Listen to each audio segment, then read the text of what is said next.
morning. Inside the house, Ted. Yeah, do you guys play any local music? Who? Boy Dirt? I don't even know who that is. When's the last time Boy Dirt did a show? Boy Dirt? He did a show a lot. Oh, I know. Where? The last place I saw him was at... Boy Dirt's actually locked up right now. El Rey.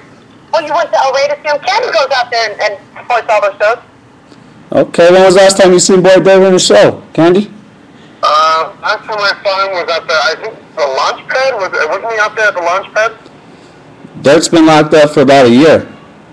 No, he's the last place I saw him was at the launch pad. Was it Okay. over a year ago? Was he there? No, I was just calling to request some Boy Dirt. What's he in jail for? Not too sure.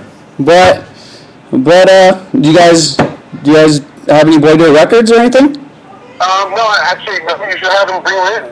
Well, he's in jail. Well, no, you should have him. Bring him to the... If you have somebody to recommend, we'll contact him, tell him to bring him in.